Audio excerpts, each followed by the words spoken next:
Hi guys, welcome back to Waxing On. It's Wednesday and that means classic rock. Last week or two, might have been 2 weeks ago, I'm watching TV and I haven't watched PBS in a while. If you've watched our show at all, you'll know that I've got two places that I get exposed to new musicians that I listen to. One's been Downbeat, the other's been PBS. And while this show wasn't about new musicians, it was kind of an old throwback. It was John Sebastian hosting a show about folk music in America. So a lot of early 60s music and things like that. But he brought one of the performers out just by himself. His band wasn't with him at the time, but it made me think, let's go back and take a look at the music they produced. And on the show, it was Roger McGuinn doing a couple of tunes from the Byrds. So today I'm just going to look at one of my albums, the Byrds' Greatest Hits. And you know, usually I like the greatest hits because it gives you a good cross-section of what the bands are doing. I know sometimes in those early 60s years or mid-60s, you'd get albums that had a few hits on them and some other songs that I'm going to call filler. They just weren't quite hit material. And we'll get into that probably in another week when we look at some music by John Sebastian himself. I had a few of the albums by Love and Spoonful, and the same thing. We had a couple of real hits that were selling it and some other songs that were lesser known. Doesn't necessarily mean they weren't better songs, but they just didn't get the airplay and weren't as popular. Anyways, with the greatest hits of the Byrds, we get some great tunes. And here's another thing. We talked a couple of weeks ago about Neil Diamond, or not Neil Diamond, good golly, it was Neil Young. We haven't talked about Neil Diamond yet, but we'll get to him.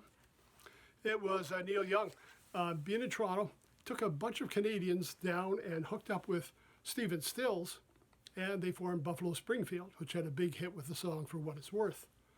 Now, something I posted on my Facebook page, I don't know if a lot of people know it, and again, you may not know from the area, but one of the players in that band, the drummer, was actually a fellow from just outside of Ottawa. He lived in a small town named Chesterville. Who would have known? We got Neil Young, we got another guy from a little town just outside of Ottawa that actually made it big with Buffalo Springfield. But anyways, back to the story. Neil Young, Stephen Stills. The Byrds, Roger McGuinn, and David Crosby.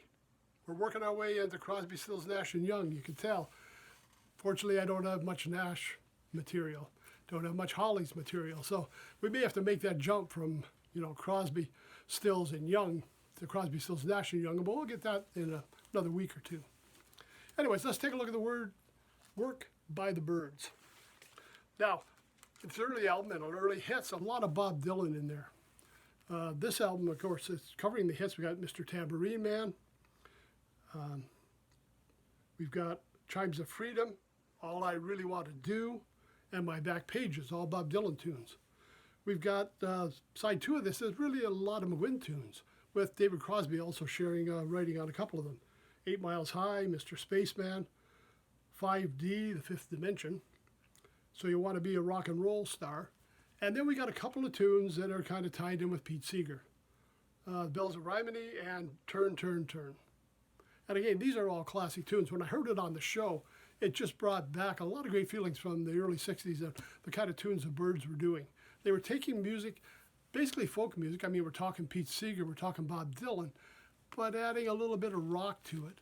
And they coined the phrase folk rock to kind of explain to people what these guys were doing. Again, that's not a vast library of what they did. I mean, we've got a handful of songs, but certainly representative of the era.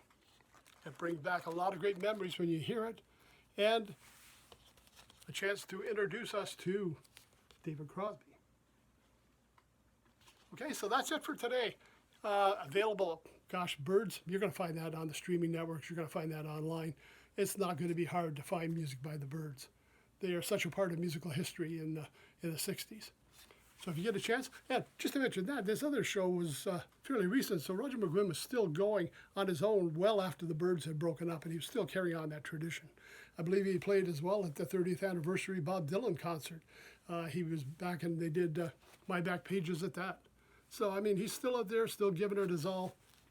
Great to see. Anyways, the Byrds on Classic Rock Wednesday. Okay, that's it for today, guys. We'll see you on Friday. Friday, we're looking at comedy. We'll see you then. Everybody take care.